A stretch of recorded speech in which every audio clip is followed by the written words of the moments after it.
भाई बंधुओं,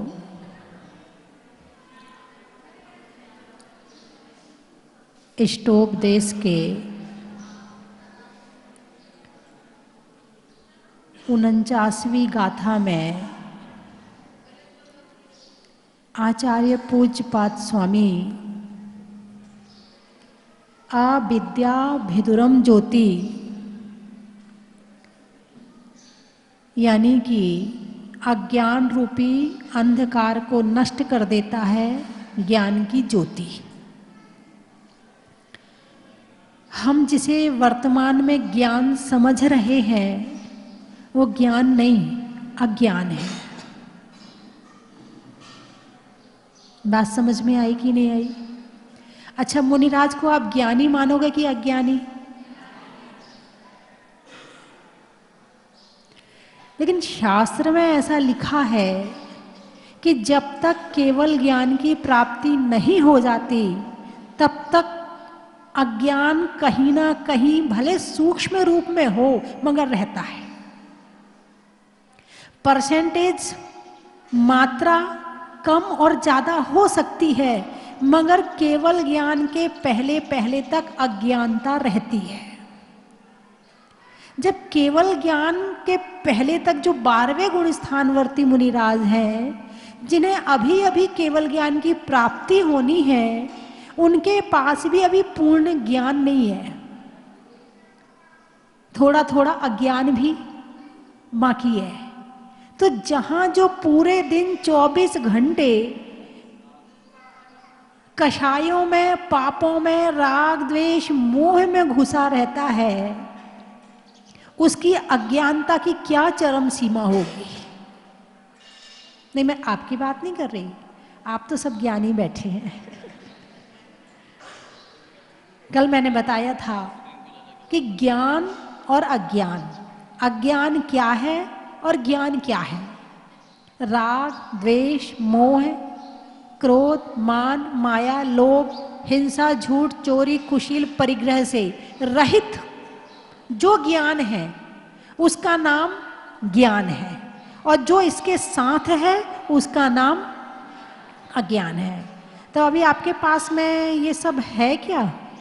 है, कषाय हैं, क्रोध मान माया लोभ है, अच्छा अच्छा, हिंसा झूठ चोरी कुशील परिग्रह, अच्छा वो भी है, राग द्वेष मोह, अच्छा वो भी है, अच्छा शोक भय जुगुप्सा स्त्री वेद पुरुष वेद नपुंसक वेद, ये भी है। ओ हो, फिर तो एक क्षण के लिए भी ज्ञान में नहीं आ पाते हैं। एक क्षण, क्षण कितना होता? पलक झपकने में जितना समय लगता है, एक क्षण, एक क्षण के लिए भी ज्ञान की प्राप्ति नहीं हो पाती है। हम कहते प्राप्ति तो बाद की बात है, पहले तो ये जान लो कि ज्ञान क्या है और अज्ञान क्या है। अब मान लो आपने जान लिया कि ज्ञान क्या है और अज्ञान क्या है। अब ज्ञान प्राप्ति की भावना अंदर में पैदा हो गई कि मुझे ज्ञान प्राप्त करना है, अज्ञान को हटाना है। अब उसके लिए क्या करना पड़ेगा? तो जो 4 कषाय हैं, 5 पाप हैं, राग द्वेष मोह है, इनको धीरे धीरे कम करना पड़ेगा। क्या करना पड़ेगा? कम करना पड़ेगा। जितना जितना मोह कम होता जाएगा उतना ज्यादा ज्ञान धीरे धीरे बढ़ता जाएगा, और जितने ज्यादा मोह में घुसते चले जाओगे उतना अज्ञान बढ़ता चला जाएगा। अब हमें चाहिए क्या है, ज्ञान या अज्ञान? ज्ञान। बहुत बढ़िया, आपकी पसंद बहुत अच्छी है। हाँ, पसंद तो अच्छी है, मिले ना मिले वो बात की बात है। अभी 24 से 24 घंटे, 24 में से 24 घंटे अज्ञान प्राप्ति का उपाय करते हैं, अज्ञान प्राप्ति के लिए मेहनत करते हैं, अज्ञान प्राप्ति के लिए दिमाग खर्च करते हैं, अज्ञान प्राप्ति के लिए ही सारा पुरुषार्थ चल रहा है। अभी तो ये जाना ही नहीं है कि ज्ञान क्या है। यदि ज्ञान जानना है, मंदिर जाते हो ना रोज? अरे बोलिए ना, भगवान को देखते हो? क्या देखते हो? क्या देखते हो भगवान को? परम ज्ञानी यही है, और जिसके पास ज्ञान है वो सुखी है। क्या? जिसके पास ज्ञान है वो सुखी है, और जिसके पास अज्ञान है वो दुखी है। आप मंदिर क्यों जाते हो? सुख लेने जाते हो या दुख लेने जाते हो? तो भगवान ने क्या प्राप्त किया है, ज्ञान या अज्ञान? ज्ञान। तुम मंदिर क्यों जाते हो? ज्ञान लेने। तो लिया अभी तक? कितने साल हो गए मंदिर जाते? 20 साल, 30 साल, 40 साल, 50 साल, 60 वाले भी हैं, 70 वाले भी हैं, 80 वाले भी हैं क्या? नहीं, अभी 70 तक है। 70 साल मंदिर जाते हो गए, भगवान से इतना सा ज्ञान मिला क्या? दर्शन का क्या मतलब होता है? भगवान की मात्र प्रतिमा को नहीं देखना है, मात्र प्रतिमा का निरीक्षण करने नहीं जा रहे हैं, इस प्रतिमा से प्रतिमावान को देखने जा रहे हैं। इस प्रतिमावान में जितने गुण हैं, जितना सुख है, जितनी शक्ति है, जो ये सुख के भंडार हैं, उसमें से हम बूंद लेने जा रहे हैं। ली कि नहीं ली? दुकान जाते हो, यदि दुकान 1 साल ना चले, 2 साल ना चले, 3 साल ना चले, तो क्या करते हो? अरे बोलिए ना भाई, चल नहीं रही है, कोई दूसरी दुकान खोलेंगे, ये तो चल नहीं रही, मतलब प्रॉफिट नहीं आ रहा है। बच्चा स्कूल जाता है और बिना पढ़े वापस आ जाए, फिर क्या करोगे? भाई स्कूल बढ़िया नहीं है, बच्चा तो बढ़िया है, स्कूल बढ़िया नहीं है। हाँ, स्कूल चेंज करवा दोगे, वहां की पढ़ाई बढ़िया नहीं है, बच्चा के परसेंटेज अच्छे नहीं आ रहे हैं। आप इतने वर्ष से मंदिर आ रहे हैं, कुछ मिला क्या?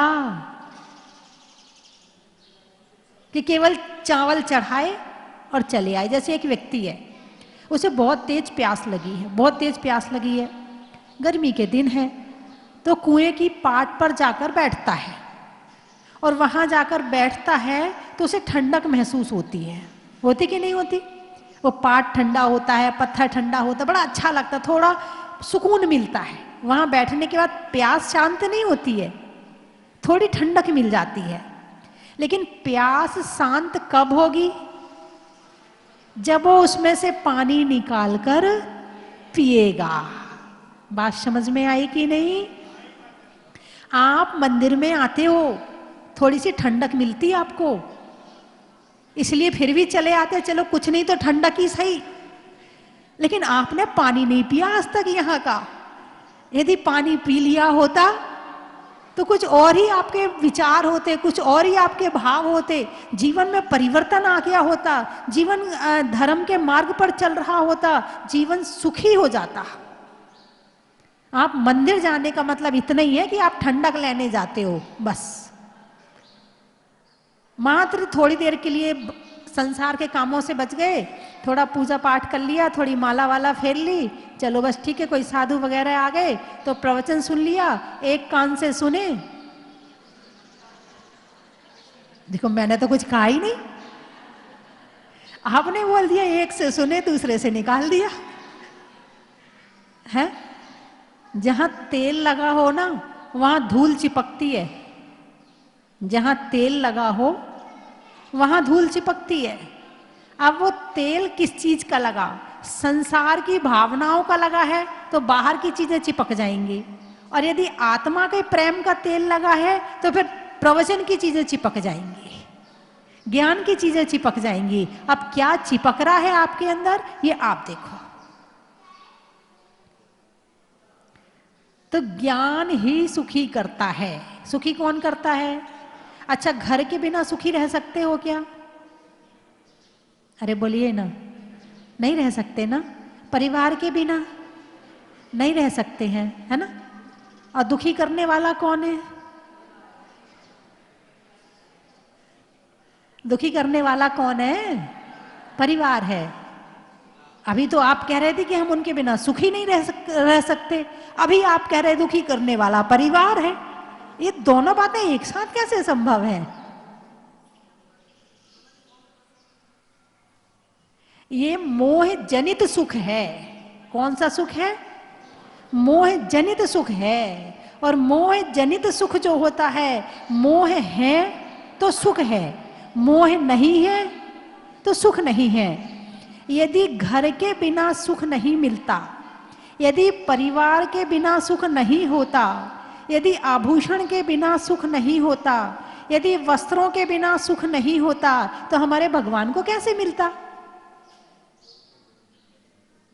भगवान सुखी है कि दुखी? परम सुखी, परम सुखी। उन्हें कोई दुखी कर ही नहीं सकता है। और तुम्हें एक मच्छर आ जाए पास में, तुम दुखी हो जाओगे। एक जरा से चूहा कूद जाए, तुम कूदने लगोगे। एक जरा सांप आ जाए तो तुम भागने लगोगे। तुम्हें कोई भी दुखी कर सकता है, मच्छर, मक्खी, पड़ोसी, घर वाले, बाहर वाले, कोई भी दुखी कर सकता है। यदि सुखी कर सकता है तो केवल ज्ञान ही सुखी कर सकता है। जैसे कि पंच कल्याणक में हमारे कमल बाबू तिजारिया जी, धर्म जी पहाड़िया और चेतन जी निमोड़िया और विनोद जी और भी काफी लोग हैं जिनका बड़ा यहाँ पर सहयोग रहा, काफी सहयोग रहा। एक बार जयपुर वालों का भी जोरदार तालियां बजा के स्वागत करें। और हमारे बीच में और भी कई लोग बैठे हैं। आज हमारी जहाजपुर की कमेटी भी इकट्ठी हो गई जहाजपुर वालों को देख के, जयपुर वालों को देख के। वैसे ये प्रवचन में कम बैठ पाते हैं, बाहर के कार्य इतना होता है कि वो देखते हैं। आज आपको देख के ये भी इकट्ठे हो गए कि पता नहीं बात क्या है। बात हो रही है और हम लोगों को आज मौका मिला है दर्शन करने आने का। बम्बई से आए हैं और माता जी का दर्शन किया है। हमारे बड़े अहोभाग्य है कि हम माता जी का दर्शन कर रहे हैं और बहुत अच्छा लग रहा है। आज हम एक विशेष कार्य के संदर्भ में माता जी की शरण में आए हैं। माता जी ने सब जगह अपने आशीर्वाद से जो महिमा बिखेरी है, उस महिमा को थोड़ा बहुत ज़्यादा से ज़्यादा जयपुर में भी बिखेरे हैं। इस उद्देश्य से जयपुर जैन समाज के सारे बंधुगण आज माता जी के और जहाजपुर में यहाँ पर हम आए हैं कि माता जी आपको हमें जयपुर ले जाना है। मैं आपको जयपुर की जैन समाज की तरफ से पूरे देश की महासभा, भारतवर्षीय दिगंबर जैन महासभा का मैं कार्याध्यक्ष होने के नाते जयपुर में रहता हूं और आपसे श्री चरणों में निवेदन करता हूं कि आप आपकी कृपा से जयपुर जैन समाज को भी अभिसिंचित करें और अपने जो भी आदेश हैं वो हमें प्रदान करें ताकि हम उनकी कार्यान्वित करें। वंदनामि माता जी। जैसा कि हमको विदित है, चातुर्मास निष्ठापन के बाद आगम परंपराओं के अनुसार हमारे गुरुओं को दूसरे स्थान पर विहार करने के लिए जाना पड़ता है और उसी क्रम में गण्य आर्य का स्वस्तिभूषण माता जी को जयपुर ले जाने के लिए आज हम सब लोग यहाँ पर उपस्थित हुए हैं। इसलिए आज ये परम सौभाग्य की बात है कि रमेश जी ठोलिया, माणक जी ठोलिया के परिवार, किसी को तो आगे आके पहल करनी पड़ती है, उनके नेतृत्व में समझें या जयपुर समाज के पूरे नेतृत्व में समझें, हमारा ये हमेशा प्रयास रहा कि गण्य आर्य का स्वस्तिभूषण माता जी का भी जयपुर में आगमन हो और उसी पुण्योदय की श्रृंखला में आज ये अवसर आया है जब माता जी को लेने के लिए हम लोग यहाँ आए हैं। और मैं भी जब मुझे मालूम पड़ा, हम लोग भी सुबह धर्मचंद जी पाडिया को, रमेश जी तिजारिया साहब को, कुशल जी ठोलिया भी आ रहे हैं, मैं स्वयं भी आया, विनीत जी चांदवाड़, वरुण जी, जो समाज के और लोग उनको भी हम आज यहाँ हमने आमंत्रित किया कि भाई सब लोग समाज के मिलकर के और पूरे संघ को हम जयपुर के लिए निमंत्रित करें। इसीलिए आज हम सब लोग यहाँ पर माता जी के श्री चरणों में उपस्थित हुए हैं। कारा गुरु मां का आज सौभाग्य का दिन है या भाग्य का दिन है। गुरु मां के चरण जयपुर की गुलाबी नगरी की तरफ बढ़ेंगे, हमें मंगल आशीर्वाद मिलेगा। गुरु मां 8 साल से जाजपुर के इस मंदिर के विकास के लिए भगवान को अपने स्थान पे विराजमान करने के लिए यहां विराजमान थी। जाजपुर वाले जब एक संत 4 माह रुक के भी विहार करता है तो आंखें नम हो जाती है। गुरु मां ने 1 नहीं, 2 नहीं, 3 नहीं, 4 नहीं, 8 चतुर्मास इस जाजपुर के जिन मंदिर में किए हैं।